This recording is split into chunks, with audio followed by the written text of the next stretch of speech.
एक गांव में मोहन नाम का एक किसान रहता था। मोहन बहुत मेहनती था। वह अपने मित्र सोहन के साथ मिलकर काम करता था और वह अपने परिवार का पेट भरता था।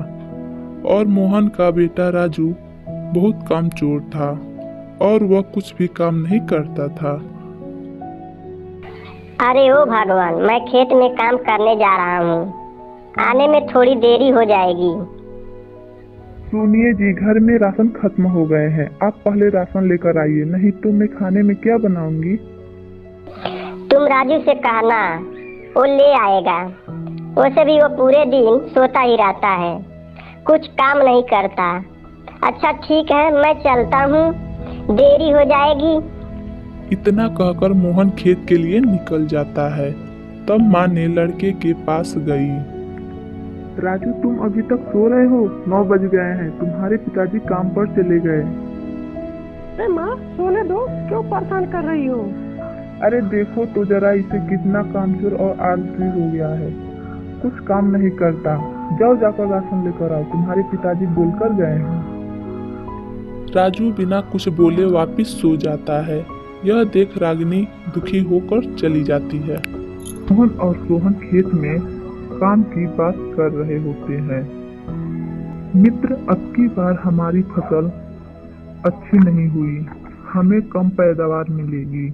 हाँ मोहन, कोई बात नहीं, अब की बार हम ज्यादा मेहनत करेंगे और अगले बार ज्यादा पैदावार होगी। उसके बाद शाम हो जाने के कारण मोहन अपने घर वापस आ जाता है और रागिनी को उदास देख पूछता है, क्या हुआ भाग्यवान, क्यों उदास हो? क्या बताऊं जी, राजू दिन भर कुछ काम ही नहीं करता। दिन भर सोता रहता है और सुबह में राशन भी नहीं लेकर आया। यह सुनकर मोहन और रागिनी राजू को समझाने लगते हैं। कुछ दिन बाद राजू मोहन की मेहनत करता देख राजू समझ जाता है और अपने पिताजी के साथ कामों में हाथ बटाने लगता है। तभी अचानक मोहन की तबीयत खराब हो जाती है। मोहन ने राजू से कहा, बेटा तुम्हें अब शादी कर लेनी चाहिए, क्योंकि मेरी जिंदगी का कोई भरोसा नहीं। पिता की बात सुनकर राजू अपनी शादी एक अच्छी और खूबसूरत लड़की से कर ली। उस दिन से उसका परिवार अमन चमन से रहने लगा।